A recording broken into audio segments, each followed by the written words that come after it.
Hi everyone, my name is Josie Lizzo, and this is my volunteer client presentation.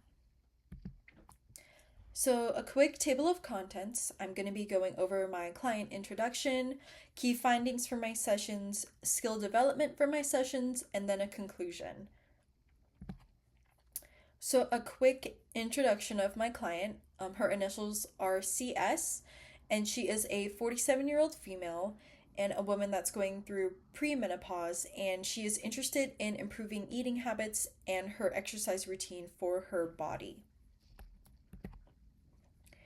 So, key findings from session one. I feel in this first session, I was really strong at building a good rapport with her, and she felt comfortable enough and open to share with me her current work schedule, her workout routine, and her current eating habits.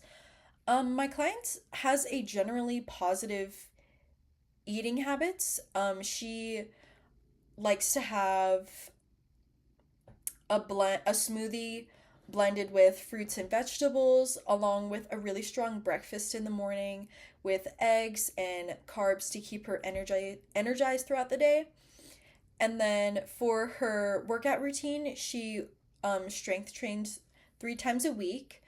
And then she also wants to incorporate cardio. So a barrier that we identified was that she dislikes cardio, but she knows it's good for her, so she wants to come up with ways to implement it into her current workout routine.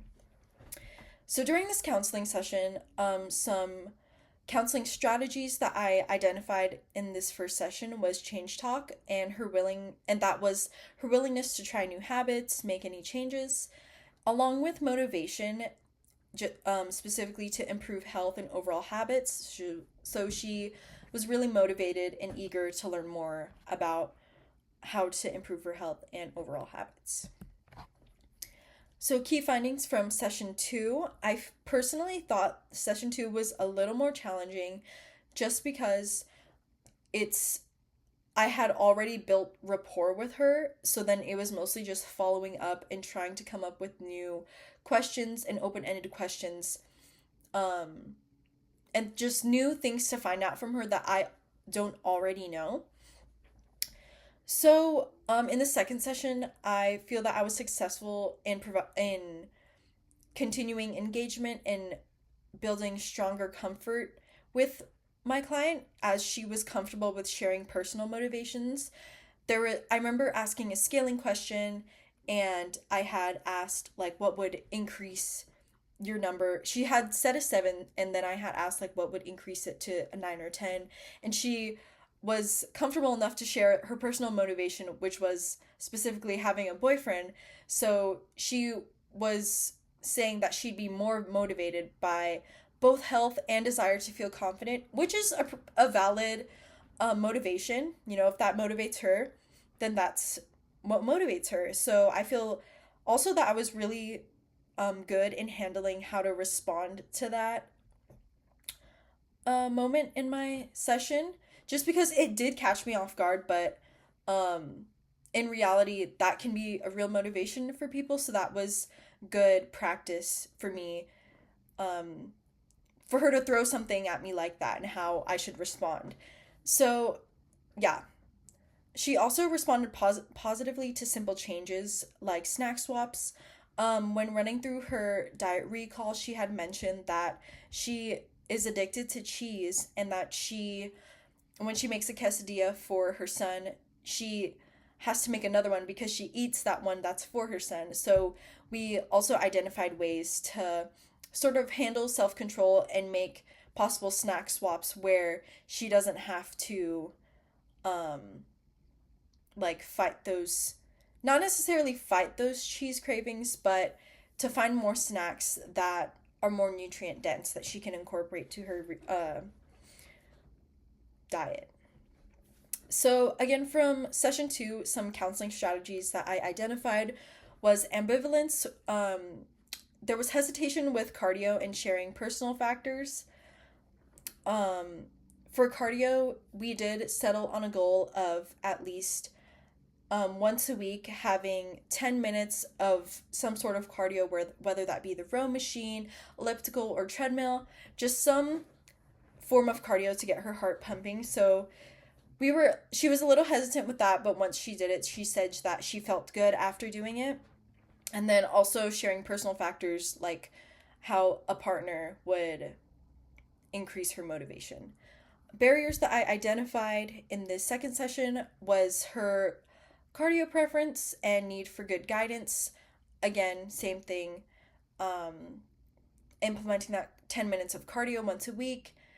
And then for my counseling reflection, I feel that I could improve my question flow, structure, and smoother session closing the session.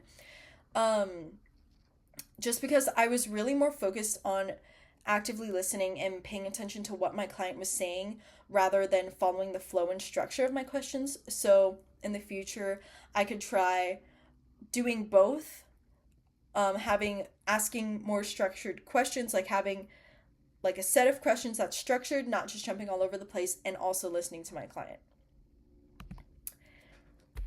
Okay, and then for counseling skill development, what went well, I feel that was successful in establishing good rapport, along with creating realistic goals.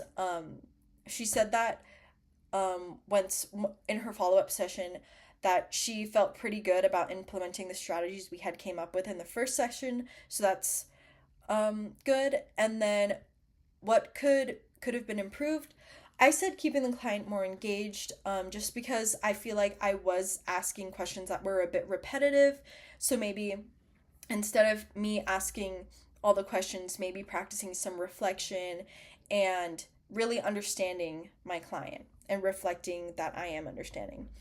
So techniques that felt most impactful or effective, I feel like techniques that were really effective for me was practicing reflection and having smoother transitions. So when I was asking about like building rapport, asking about her work routine, her diet recall, her workout routine, I feel that that those smooth transitions in between those topics were really good. And then for my first session, I also think I had a less abrupt closing. So technique adjustments for initial to follow up. So technique adjustments was to ask more open-ended questions, practice active listening, and then goal setting. From session 1 to session 2, I became more comfortable and started asking more personal questions, hence her being comfortable to sharing what would increase her motivation. So examples of counseling skills I used and how I applied them.